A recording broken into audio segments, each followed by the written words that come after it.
rasmi ke Vietnam ni mendapat sambutan sangat baik di sini. Saya jumpa Presiden dia, Perdana Menterinya, Susah Agung Parti di Vietnam dan juga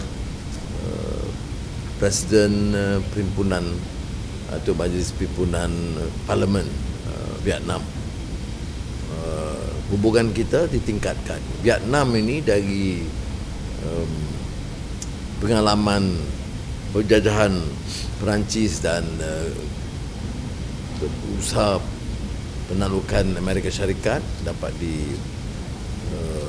ditangkis, tetapi penderitaan rakyat kita tahu. Di Malaysia banyak orang kenal tentang dia kata boat people, orang yang terpaksa diusir dan lari kerana masalah ekonomi dan perubahan yang mengejutkan.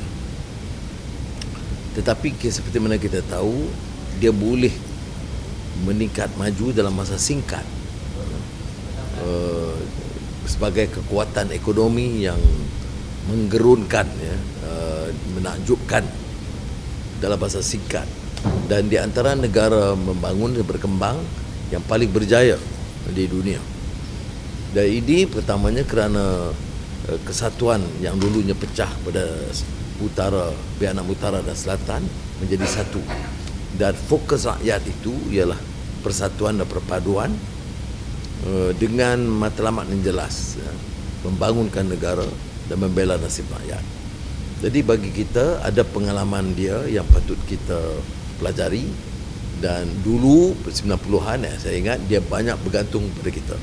Ya, dia bila saya datang 91 dan 93, dia banyak bergantung untuk pelajari bila kita nak buka cawangan bank, Maybank dan public bank umpamanya yang awal itu mendapat tumpuan mereka bagaimana Malaysia berkembang. Tapi kerana dia bersatu, dia tumpu pada ekonomi, dan sudah juga tahu ada beberapa tindakan dia tegas soal tata kelola dan anti rasuah. Sehingga ke baru-baru ini Presiden perlu diganti kerana kes-kes yang dikaitkan dengan salah guna masa. Ini maknanya tata kelola itu diutamakan, membersihkan negara daripada pengaruh-pengaruh yang boleh melemahkan sendi negara itu, dan sampai ke tahap sekarang di mana kita akan bekerjasama dalam beberapa bidang.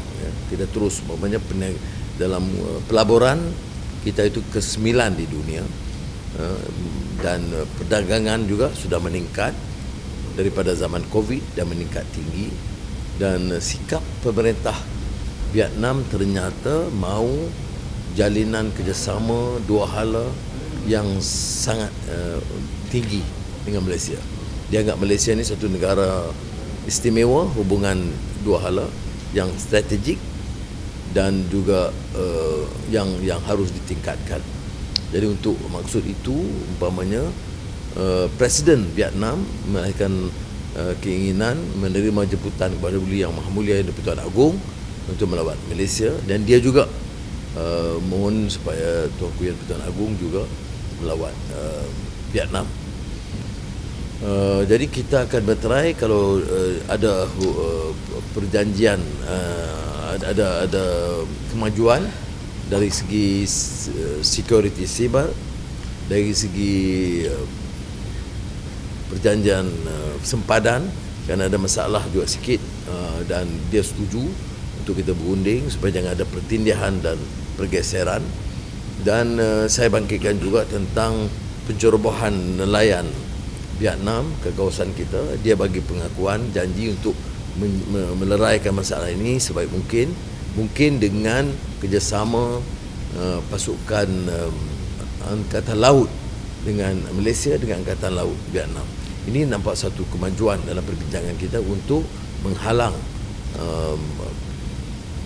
nelayan yang menceroboh masuk ke kawasan wilayah kita. Yang lain dalam bidang selain bidang perdagangan dan dari segi pelaburan, halal itu penting, sebab itu Ketua Pengarah JAKI ikut sama membincangkan soal halal, industri halal, dan kita galakkan syarikat-syarikat Malaysia untuk melabur dan memajukan industri halal yang sangat penting dalam negara ini.